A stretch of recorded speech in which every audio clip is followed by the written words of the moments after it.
आवाज की दुनिया के दोस्तों, आप सभी को मेरा यानी हेमंत कुमार का प्यार भरा नमस्कार, आदाब, सत श्री अकाल। Have a great good morning. कैसे हैं आप लोग? मैं उम्मीद करता हूँ आप लोग अच्छे होंगे और अपनी ज़िंदगी का निर्वहन बड़ी ही खूबसूरती के साथ कर रहे होंगे और इसमें आपका साथ ईश्वर, अल्लाह, जीसस, वाहेगुरु ये आपके साथ होंगे। अ, मैंने बहुत दिन पहले ये पोस्ट डाला था किशोर कुमार और मोहम्मद रफ़ी, किशोर कुमार। अब देखिए साहब, अब मैं क्या कहूँ? अगर किशोर कुमार का नाम मैं पहले लेता हूँ और रफ़ी साहब का बाद में, और रफ़ी साहब का अगर मान लो मैं पहले नाम लेता हूँ और किशोर कुमार का बाद में, तो आप देखिए कि लबों की या ज़ुबान की या किसी भी तरीके से इस बात को व्यक्त किया जाए, पेन से लिखा जाए, लेखनी से लिखा जाए, ज़ुबान से बोला जाए, तो एक का नाम पहले आता है। आप चाहे किशोर कुमार और रफ़ी बोलें, चाहे आप बोलिए मोहम्मद रफ़ी साहब और किशोर कुमार, किसी को तो नाम को पहले बोलना बोलना पड़ेगा, है ना? तो प्लीज़ मेरे कुछ ऑडियंसेस हैं और ये आपकी भी गलती नहीं है। मेरे कहने का तात्पर्य यही है कि अगर आपके भी अगर 2 बच्चे हैं, जिनको आप बहुत ज़्यादा प्यार करते हो, बहुत ज़्यादा, आपके 2 भगवान हैं या आपके 2 दोस्त हैं, बहुत प्यारे दोस्त हैं, लेकिन अगर आप किसी का नाम बोलेंगे तो एक का नाम तो पहले बोलेंगे ही ना। जैसे मान लीजिए मेरे 2 बहुत अच्छे दोस्त हैं, जैसे मान लीजिए मेरा दोस्त है अक्षय है और रोहित है, ठीक है? तो अगर मान लो मैं अक्षय पहले बोलूँगा और रोहित बाद में बोलूँगा तो हो सकता है रोहित को शिकायत हो जाए। और अगर मान लो मैंने कभी बोल दिया रोहित और अक्षय, तो हो सकता है अक्षय को शिकायत हो जाए। लेकिन अगर रोहित और अक्षय दोनों ही मुझे जानते हैं तो उनको मुझसे कभी शिकायत नहीं होगी। क्योंकि किसी ना किसी का नाम तो पहले बोला ही जाएगा ना। अभी तक हमारे पास में वो प्रणाली नहीं आई है कि मैं एक साथ एक ही समय पर दोनों के नाम एक साथ बोल दूं, नहीं बोल सकता। एक का नाम पहले बोलूंगा, दूसरे का बाद में बोलूंगा। तो कृपया करके इतना ज़्यादा जनरलाइज या इतना ज़्यादा शार्पली या इतना ज़्यादा वैसे रेस्ट्रिक्टेड होके, लिमिटेड होके मत सोचिए, प्लीज़ प्लीज़ प्लीज़। मैं खुद भी आपसे यही कहता हूँ कि मेरे लिए मुश्किल हो जाता है। बड़े से बड़े सवाल का जवाब मैं दे सकता हूँ, बना के दे सकता हूँ। अगर मुझे नहीं सूझता तो मैं कुछ दिन सोच करके दे सकता हूँ। लेकिन किशोर कुमार ज़्यादा है या रफ़ी साहब ज़्यादा है, मेरे लिए ये वैसे ही सवाल है कि पहले मुर्गी हुई या अंडा। कुछ लोग साबित करते हैं मुर्गी पहले आई, कुछ लोग बोलते हैं कि अंडा साबित कर आया पहले, लेकिन साबित अभी तक कुछ नहीं हो पाया। तो आप देखिए कि ये टॉपिक ही वो है। बाकी यूट्यूबर्स क्यों बनाते हैं इस टॉपिक का, मैं जानता हूँ ज़्यादातर लोग बाग इसलिए क्योंकि इस तरह के टॉपिक को बनाने में कमेंट्स बहुत ज़्यादा आते हैं, क्योंकि दोनों तरफ के लोग इकट्ठे होते हैं। अगर मान लीजिए मैंने किसी चीज़ में रफ़ी साहब को आगे कर दिया, अब देखिए एक कानून से जुड़ा हुआ व्यक्ति है जिसके पास में अच्छी नॉलेज होती है, जो अपनी बात को बना सकता है, घटा सकता है, अपनी बात को इधर से उधर रख सकता है। उस आदमी के लिए कितना आसान होता है कि वो कभी तो रफ़ी साहब को चढ़ा दे किसी अपने कंटेंट में, दूसरे में किशोर कुमार साहब को चढ़ा दे, मतलब ऊंचा कर दे। पर मैं ऐसा कुछ भी नहीं कर रहा हूं मेरे दोस्तों। मैं बहुत ईमानदारी के साथ में इस चीज़ पर, आपने कुछ फ़र्क देखा होगा मेरी पहली ही वीडियो में, मैंने सिर्फ अपना उसमें एक अनुभव बताया है कि मुझे क्या लगता है, और आप सभी के अनुभव उसमें अलग-अलग हो सकते हैं। मैंने यहाँ पर किसी को कम या किसी को ज़्यादा करने की कोशिश नहीं की है। मैं अगर रफ़ी साहब के बारे में सोचता हूँ तो मैं वहाँ किशोर कुमार को भूल जाता हूँ। मैं ईमानदारी से बोलता हूँ। और जब मैं किशोर कुमार साहब को सोचता हूँ तो मैं रफ़ी को भूल जाता हूँ। कैसे हम दोनों को एक साथ रख सकते हैं? नहीं रख सकते। प्रकृति ने कुछ चीज़ों को, कुछ लोगों को बिल्कुल अलग बनाया है। अगर मैं रफ़ी और किशोर कुमार को अगर एक को कम, एक को ज़्यादा कहूँ तो ये उसी प्रकार है कि माँ और बाप में से आप एक को बता दो कि वो मेरा प्रिय है। क्या मैं माँ को कम बता सकता हूँ? क्या मैं अपने पिताजी को कम बता सकता हूँ? दोनों की तुलना, मतलब मेरे पिताजी की तुलना अगर मेरे पिताजी से ही की जाए तो बात आसान होगी, लेकिन जहाँ मेरे पिताजी की तुलना मेरी माताजी से कर दी जाए, वहाँ मेरे लिए मुश्किल हो जाएगा। उसी प्रकार से अगर मेरी माता की तुलना अगर मेरी माताजी से ही की जाए तो मेरे लिए फिर भी बहुत आसान होगा कि भाई मेरी माँ का मेरी माँ से क्या फ़र्क है। उनमें दोनों में मेरी माँ का मेरी माँ से क्या अंतर है, मेरे पिता का मेरे पिता से क्या अंतर है, मैं फिर भी इस चीज़ का जवाब दे पाऊंगा। लेकिन इस चीज़ का जवाब मैं कभी नहीं दे सकता, या मेरे जैसा व्यक्ति कभी नहीं दे सकता कि मेरे माँ और मेरे पिता में क्या फ़र्क है, दोनों में से मुझे कौन सा प्यारा है ज़्यादा, या दोनों में से मुझे कौन प्यार करता है ज़्यादा। इस चीज़ का जवाब हम नहीं दे सकते। मेरी मान लो, चलिए ये तो दो लोगों के बीच में डिफरेंस है। कुछ लोगों में, मैं एक पिता हूं, अगर मान लीजिए मेरे 2 बच्चे हैं, अगर मेरे 12 बच्चे भी होते ना, अगर मेरे से पूछता कि कौन सा बच्चा मेरा प्रिय है, तो मैं किसका नाम पहले लेता, किसका बाद में। हाँ, मैं किसी एक का नाम पहले लेता, मेरे इतने सारे बच्चे हैं तो मैं पहले किसी ना किसी का नाम लेता। तो और ये उसी तरीके से कि मेरे बहुत सारे दोस्त हैं, मैं किसी का नाम तो पहले लूंगा, लेकिन क्या मैं उनमें से किसी एक को बता सकता हूं क्या? मैं दोस्तों में तो फिर भी बता सकता हूँ कि एक मेरा पहले है, एक मेरा बाद में है, ये है, वो है, मेरा ये सबसे अच्छा दोस्त है। लेकिन जहाँ तक बात मेरी काफ़ी सारी संतानें हैं, मान लीजिए मेरे बच्चे हैं, तो मैं क्या उनमें से बोल सकता हूँ कि ये मेरा प्रिय बच्चा है, ये मेरा प्रिय बच्चा है? या माँ बाप में से मैं बोल सकता हूँ कि मुझे माँ ज़्यादा पसंद है या मुझे पिता ज़्यादा पसंद है? नहीं बोल सकता। मैं क्या, कोई भी नहीं बोल सकता। तो मैं जानता हूं कि ये सवाल, इसीलिए मैंने मुझे रफ़ी साहब और किशोर कुमार के बारे में मैं बहुत अच्छा सोचता हूं, दोनों को बराबर सोच के। लेकिन यूट्यूब का ट्रेंड ऐसा है, इस तरीके का चीज़ है कि आप कुछ भी बोलेंगे ना, तो वहाँ लोग बाग आपको, 2 तरह के लोग उसमें शामिल होंगे, और एक जना दूसरे को क्रिटिसाइज करेगा, दूसरा पहले को क्रिटिसाइज करेगा। मेरे दोस्तों, आप विश्वास माने, मैं जिसकी मर्जी आप कसम खाने को मैं तैयार हूं, मैं कभी भी कोई फर्क समझता ही नहीं हूं। मैं क्वांटिटी और क्वालिटी से कोई फर्क नहीं समझता। अगर किशोर कुमार, अगर अपनी, जो एक होता है ना, ठेठ आवाज के लिए मशहूर है, जो कि एक इंसान के रूप में उन्होंने अपनी आवाज को विकसित किया, मैं उनकी आवाज में ये कहता हूं कि उस आवाज का नाम है किशोर कुमार, जिसने कभी भी कोई विधिवत तालीम नहीं ली। और दूसरी तरफ है रफी साहब, जिनका जो तालीम है वो खुदा की तालीम है। यानी अगर किशोर कुमार साहब और रफी साहब को अगर एक साथ खड़ा कर दिया जाए, तो शब्द फेल हो जाएंगे आपके सामने, विचार फेल हो जाएंगे। और जो लोग उनको सिर्फ गलत सोचते हैं ना, तो मैं कहता हूं उनका ध्यान उनकी गायकी की तरफ कम रहता है। जिन लोगों ने मुझे गाली बकी है, 1-2 लोगों ने कहा है कि धर्म तुम ही कर रहे हो, ये करो, भाई आप यूट्यूब को खंगाल के देख लीजिए, लोगों ने क्या बकवास कर रखी है किशोर कुमार और रफी साहब के बारे में। वो बकवास एक्चुअली उनके दिल की बात नहीं है, इस तरह से कमेंट्स आते हैं लोगों के आपके पास में, क्योंकि 2 तरह के लोग इसमें इकट्ठे होते हैं, एक किशोर कुमार वाले और एक रफी साहब वाले। लेकिन कोई भी व्यक्ति ऐसा इकट्ठा नहीं होता कि जो दोनों को ही प्रेम करके, बहुत कम लोग हैं जो कि दोनों को ही बराबर समझते हैं। जिसको देखो वो या तो किशोर कुमार को बोलेगा या रफी को बोलेगा। लेकिन सच बात यह है कि जब हम किशोर कुमार के गाने में खोते हैं ना, वहां पर हमें रफी साहब याद नहीं आते हैं। जहां हम रफी साहब के गाने में खो जाते हैं ना, वहां हमें किशोर कुमार याद नहीं आते हैं। बहुत सारे ऐसे गाने हैं। अब जैसे मान लीजिए गाना है, तुम बिन जाऊं कहाँ, कि दुनिया में आके कुछ ना फिर चाहा। अब देखिए, एक तरफ ये गाना पिक्चराइज किया है शशि कपूर के ऊपर, और एक तरफ ये गाना पिक्चराइज किया है आपके भरत भूषण के ऊपर। अब उनकी स्थितियां देखिए, आप लोग स्थितियां देखिए। आप किशोर कुमार साहब अगर यूडलिंग में अगर माहिर माहिर थे, तो उन्होंने अपने इस गाने के बीच में यूडलिंग रख रखा है। और रफी साहब थोड़ा सा इसमें मतलब शास्त्रीय के तरफ, और बहुत गाने को बहुत कैजुअली उन्होंने आराम से इस तरीके से भी गाया है, क्योंकि उसकी गाने में जो सिचुएशन है, कई बार गाने में सिचुएशन के हिसाब से सिंगर का मूड और उसका जो जो तरीका है वो चेंज हो जाता है। किस सिचुएशन में ये गाना शशि कपूर पर फिल्माया है और किस सिचुएशन पर यह गाना भरत भूषण पर फिल्माया है, उसके बीच का भी हमें ध्यान देना पड़ेगा।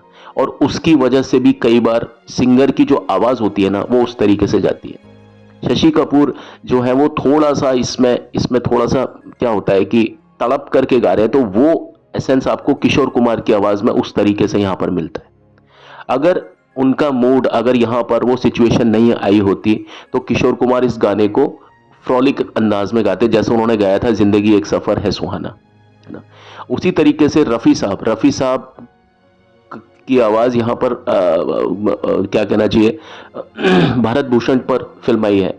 वहां पर वो एकदम उस गाने को कैजुअल और बहुत खुशनुमा होकर के गा रहे हैं। सिचुएशन ऐसी है इसी फिल्म में, ठीक है।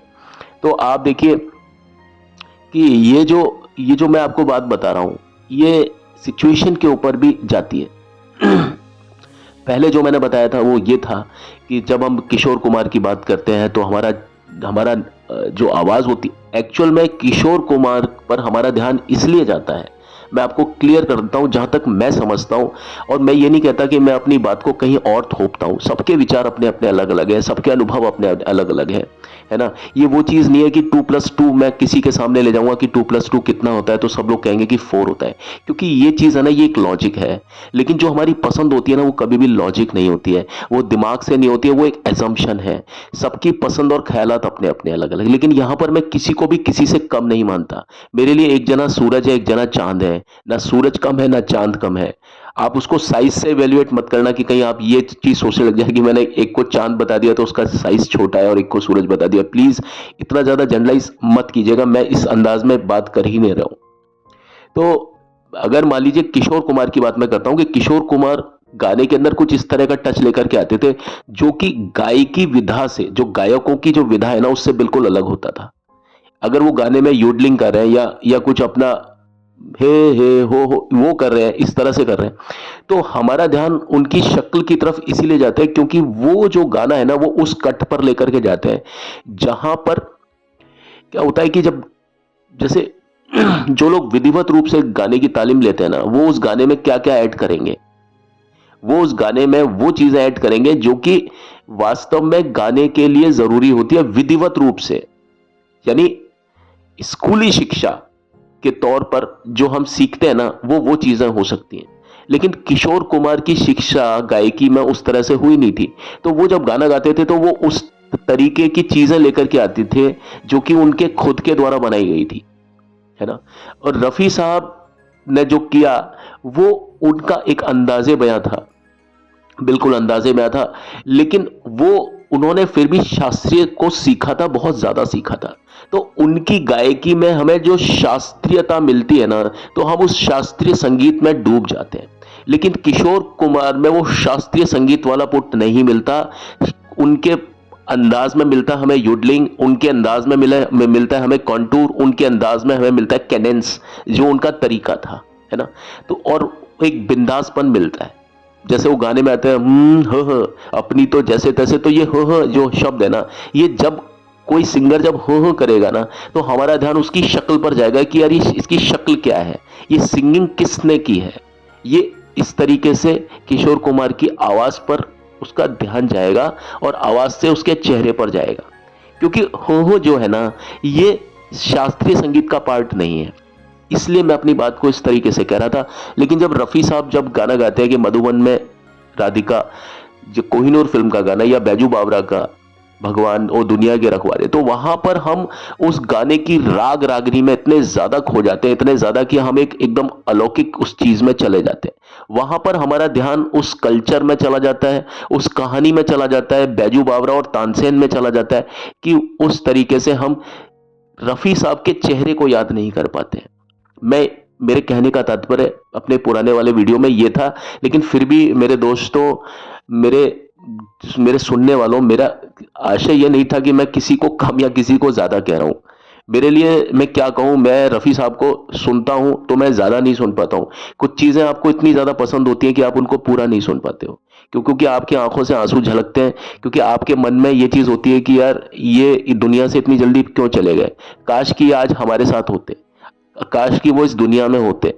और अगर वो इस दुनिया में होते तो ये हमारे लिए सोर्स ऑफ इंस्पिरेशन होता है कि अगर हम रफी साहब जैसों की आवाज सुनते हैं, किशोर कुमार साहब की आवाज आज की तारीख में अगर हम सुनते हैं ना, तो हमारा दिन बहुत अच्छा जाता है। चाहे हम कितना ही ज्यादा मुसीबतों को झेल रहे हो जिंदगी में, लेकिन हमें अब चाहे इन्होंने कोई भी गाना गाया हो, इनकी आवाज सुन करके ही हमें एक इंस्पिरेशन मिलती है। और ये चीज मेरे साथ में हर एक सिंगर के साथ में होती है। अगर मैं मुकेश साहब को सुनता हूं, मन्ना डे साहब को सुनता हूं, अगर मैं हेमंत कुमार को सुनता हूं, मैं किसी भी सिंगर को सुनता हूं ना, जो इस टाइप के सिंगर्स हुआ करते थे, जो वास्तव में सिंगर के अलावा कलाकार भी थे, एक अच्छे इंसान भी थे, और वो अपने आप में कुछ शख्सियत रखते थे।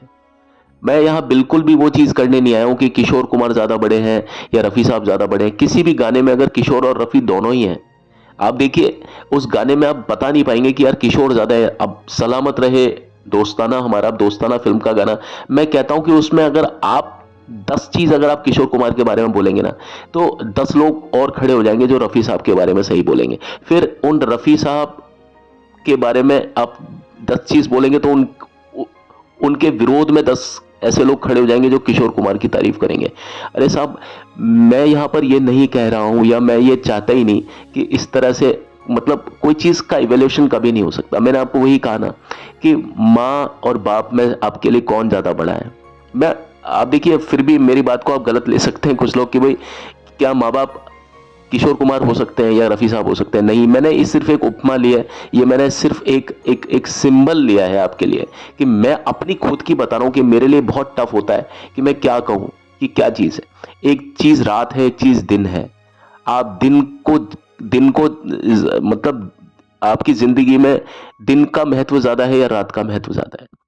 जिस हिसाब से वक्त है, जिस हिसाब से मूड है, जिस हिसाब से आपकी परेशानी है, जिस हिसाब से आपकी परिस्थिति है, जिस हिसाब से आपकी जरूरत है, जिस हिसाब से आपका शौक है, उस हिसाब से आपको दिन भी अच्छा लगता है और रात भी अच्छी लगती है।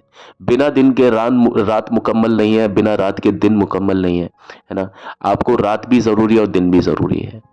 आपको खट्टा भी उतना अच्छा लगता है जितना मीठा। यहां पर मैं किसी को खट्टा या मीठा कहने की बात नहीं कर रहा हूं।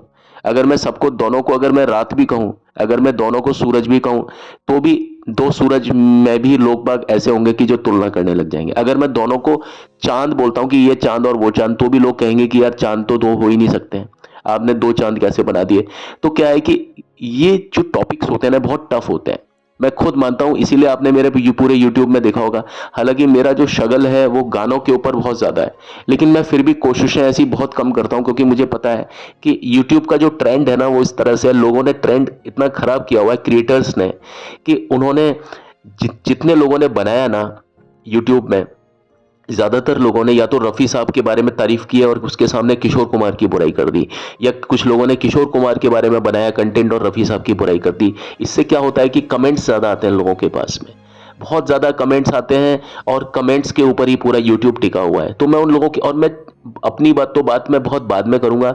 बहुत सारे लोग हैं कि जो इस तरह से, और लगभग 99.9%, 99.9% लोग बाग ऐसे हैं यूट्यूब पर जो इसी तरह की चीजों का वो करते हैं। मैंने भी कुछ कंटेंट बनाए हैं, आर डी बर्मन के ऊपर बनाया है, लक्ष्मीकांत प्यारेलाल पर बनाया है, लेकिन वो फैक्ट पर आधारित है। वो कहीं पर लिखा हुआ है, मैगजीन में लिखा है, पुरानी चीजों में लिखा हुआ है। मैं अपनी तरफ से एक शब्द भी बोलने के काबिल नहीं हूं। हाँ, मैं अपनी पसंद बता सकता हूं, मैं अपना अनुभव बता सकता हूं, जो कि मैंने आपको इस कंटेंट में बताया, किशोर कुमार एंड मोहम्मद रफी। मैंने यहां पर किशोर कुमार वर्सेस मोहम्मद रफी नहीं लिखा।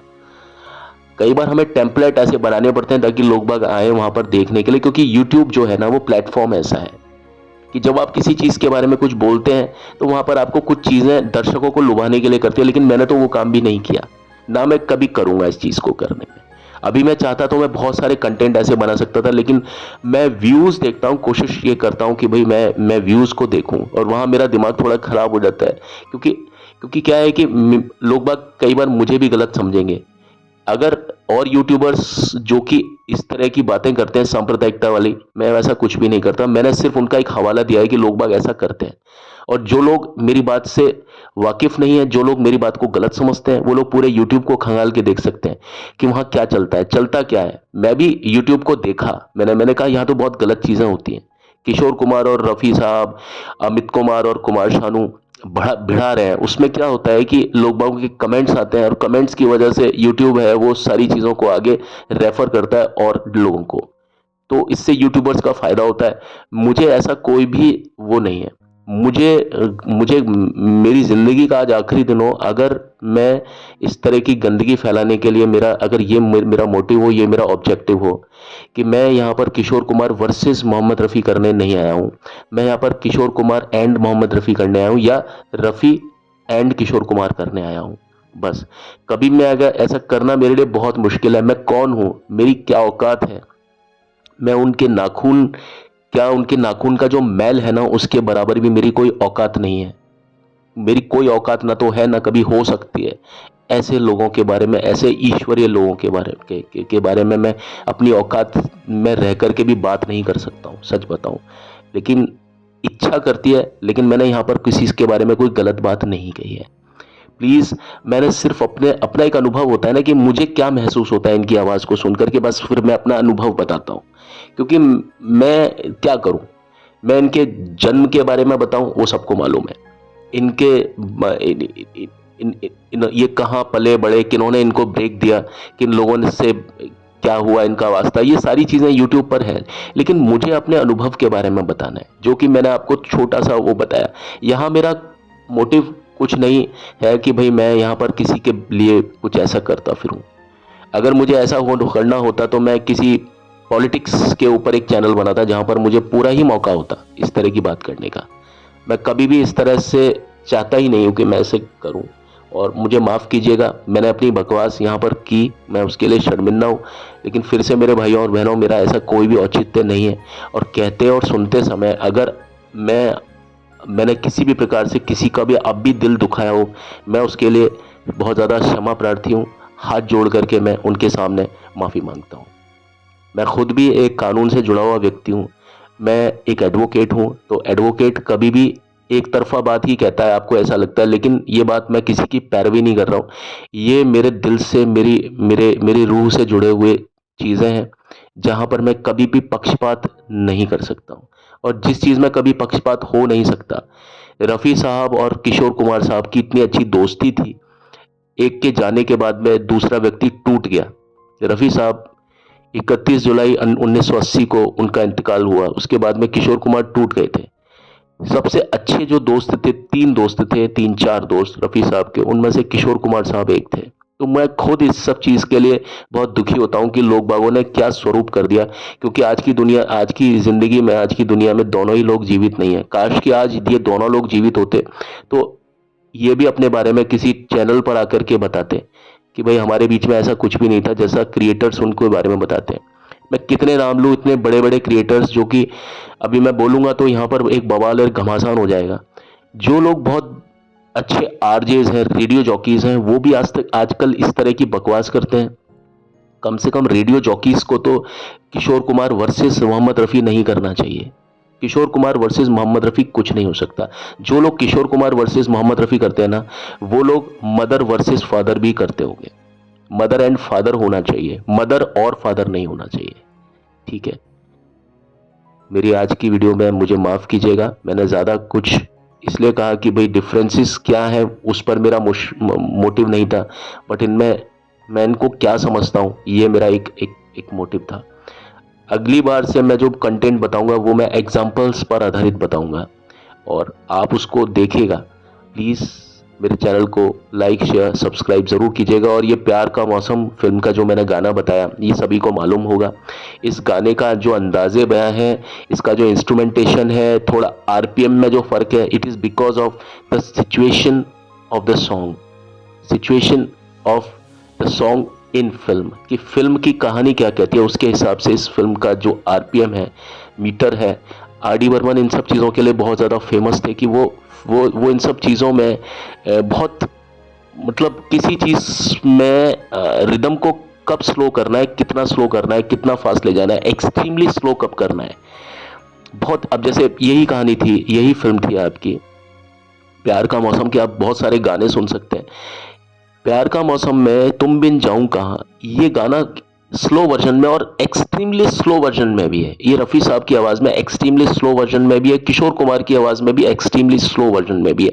अगर आप प्यार की कहानी के सारे गाने देखेंगे ना, तो तुम बिन जाऊं कहाँ में part 1, part 2, part 3, part 4, part 5 इतने पार्ट्स मिल जाएंगे, और 2-3 पार्ट्स तो किशोर कुमार ने गाए और 2-3 पार्ट आपके रफ़ी साहब ने गाए। वो सिचुएशन के ऊपर है कि वो गाने कितने स्लो चले हैं, क्या क्या सिचुएशन है, ये जब हम फिल्म को देखते हैं तब हमें मालूम चलता है।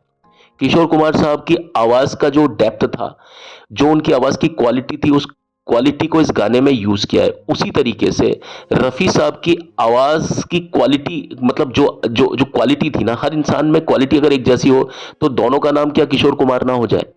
क्या दोनों का नाम फिर रफ़ी साहब ना हो जाए? दोनों में एक एक डिफरेंस होना बहुत ज़रूरी है। जब डिफरेंस होता है तभी तो अच्छा लगता है ना? तो वो डिफरेंस क्या था, उनमें कोटेशंस क्या थी, उनमें उनमें जो डिस्टिंक्ट फीचर क्या थे ना, उसके ऊपर आप देखिए इनकी रिकॉर्डिंग में ये फर्क है। मैं यहां पर आपको चाहूँ ना तो एक से एक एग्जांपल दे सकता हूं, वो गाना भी मैं आपको दे सकता हूं, लेकिन वो यूट्यूब का कॉपीराइट आ जाता है, इसलिए मैं ये काम नहीं कर सकता हूं। आप लोग खुद समझदार हैं, ये फिल्म कोई कैंसल्ड नंबर तो नहीं है ना, प्यार का मौसम, इसको आप सुन सकते हैं। इसके पूरे मैक्सिमम, जिन लोगों ने नहीं सुना ना, इनके स्लो वर्जन, तुम बिन जाऊं कहां के स्लो वर्जन आप रफी साहब की आवाज में भी सुनिए और किशोर कुमार साहब की आवाज में भी सुनिए। भले ये ऑडियो रिकॉर्डिंग में ना हो, ये वीडियो रिकॉर्डिंग में आ सकता है। अगर आपको ऑडियो में ना मिले तो आप इसकी पूरी फिल्म देखिए ना, तो आपको फिल्म में वीडियो रिकॉर्डिंग में ये पूरा गाना सुनने में आ जाएगा। ये गाना इतनी बार है इस फिल्म में कि मैं आपको क्या बताऊं। ठीक है, जैसे वो गाना था हमें तुमसे प्यार कितना ये हम नहीं जानते, ये गाना फिल्म में बहुत बार है। ये गाना आशा भोसले की आवाज में भी है, जहां पर वो थोड़ा सा इस चीज के ऊपर सिर्फ गुनगुना रही हैं, जबकि लोग बाग ये जानते हैं कि ये जो गाना है ये परवीन सुल्ताना ने गाया था, हमें तुमसे प्यार कितना, शास्त्रीय अंदाज में, या किशोर कुमार ने गाया था हमें तुमसे प्यार कितना। तो क्रूनिंग वाला जो अंदाज था ना, वो आशा भोसले का अंदाज था। उसी प्रकार आर डी बर्मन ने क्रूनिंग के तौर पर भी जो फेमस सिंगर्स थे ना, उनसे क्रूनिंग भी करवाई है। तो इस फिल्म में क्रूनिंग के फॉर्म पर भी किशोर कुमार ने गाया है और क्रूनिंग के फॉर्म में रफी साहब को भी गवाया है। पूरी फिल्म जब हम देखते हैं ना, तो आपको ये बैकग्राउंड के तौर पर ये गाना महसूस होता है, लेकिन उस जगह पर आप सिचुएशन देखिए कि फिल्म में परिस्थिति क्या चल रही है, उस परिस्थिति के हिसाब से वो क्रूनिंग या वो आवाज, उस आवाज की अदायगी और उस आवाज का जो फ्लेयर है ना, कि भाई जहां पर किशोर कुमार है वहां किशोर कुमार है और जहां पर रफी है वहां रफी है। लेकिन इस फिल्म में एक अच्छी सी चीज ये की है किशोर कुमार, वो क्या कहना चाहिए, एक एक्सपेरिमेंट ये है कि आप देखिए कि भारत भूषण पर कायदे से मोहम्मद रफी साहब की आवाज जमनी चाहिए थी, लेकिन पंचम दा ने भारत भूषण पर किशोर कुमार की आवाज को फिट किया है। और आप देखिए रफी साहब की आवाज शशि कपूर के ऊपर लगाई है। बैजू बावरा वो दुनिया के रखवाले, आप देखिए बैजू बावरा, अगर आप भारत भूषण को अगर आप एकदम से याद करते हैं तो आपको भारत भूषण पर मोहम्मद रफी साहब की आवाज ही फिट होती हुई दिखाई देगी। लेकिन उन्होंने क्या किया, पंचम दा ने उनके ऊपर किशोर कुमार की आवाज को फिट किया। और रफी साहब की आवाज को किस पर फिट किया है, इस पर। तो आप इस चीज को देखिए, महसूस कीजिए और प्लीज मेरे चैनल को लाइक शेयर सब्सक्राइब कीजिए। और अभी मैं क्या कहूं, प्लीज बुरा मत मानिए, मेरा ऐसा आशय कभी भी नहीं रहा, और जो है वो मेरा एक अनुभव है। और अनुभव देखिए सच्चाई नहीं होती है, आपका अनुभव आपकी सच्चाई है, मेरा अनुभव मेरी सच्चाई है। दो लोगों के अनुभव कभी भी एक जैसे नहीं हो सकते, या हो सकता है अच्छे हों।